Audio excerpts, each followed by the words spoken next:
नमस्कार, welcome to Tanushree's kitchen कट्टा. नारळी पौर्णिमेच्या तुम्हा सर्वांना खूप खूप शुभेच्छा. आज मी खोबऱ्याची वडी, मी 1 वाटी ओलं खोबरं घेतलं आहे, त्याच्यातच समान पाऊण ते 1 वाटी साखर घेतली आणि मिक्सरला बारीक करून ह्याच्यामध्ये ठेवलेली आहे मी. आणि थोडंसं दूध घेतलं आहे, पाव ते अर्धा वाटी, आणि सगळं मिक्स करून ह्याच्यामध्ये घातलं आणि एखादा मोठा पेढा घातला होता, केशरी पेढा. ते आता 2 मिनटासाठी ठेवलं आहे. असं 2-2 मिनटं करत मी 10 ते 12 ते 14 मिनटं मी 2-2 मिनटांनी बघून हलवून परत हे करत होते. आता होत आलं आहे आपलं हे. ते आता ह्याच्यात काढूया. वडी झाली की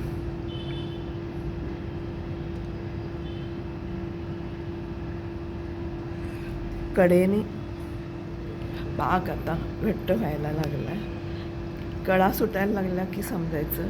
मायक्रोवेव्हमध्ये करते, म्हणजे ना चिकटायची भानगड ना कशाची. करपायची शक्यता असते, पण ते हलवत राहिलं की काही करपत नाही. वास छान आला आहे.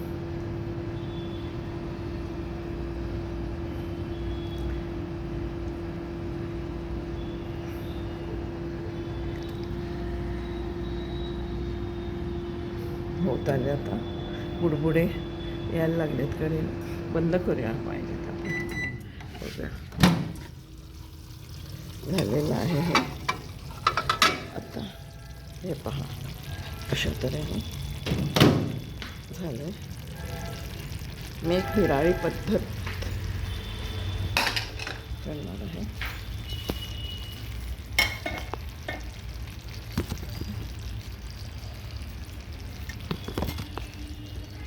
हे आता मी मोल्डमध्ये काढते. झालेले आहे बघा.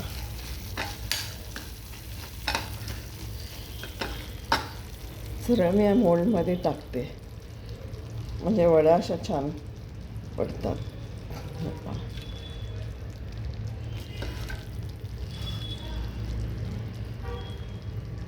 ॲक्च्युली मी ग्लो घालते.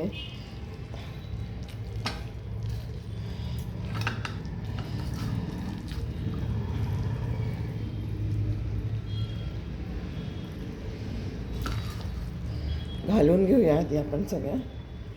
गार झालं की छान वड्या होतात त्या.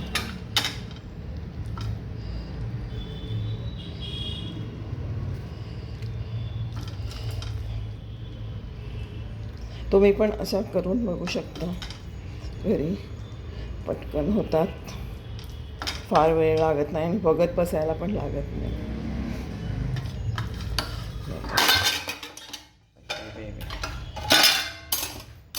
एकच मिनिट.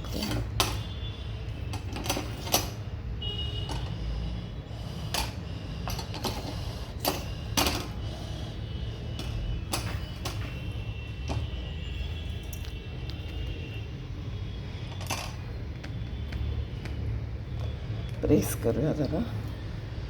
गार झालं की छान त्या वड्या निघतात.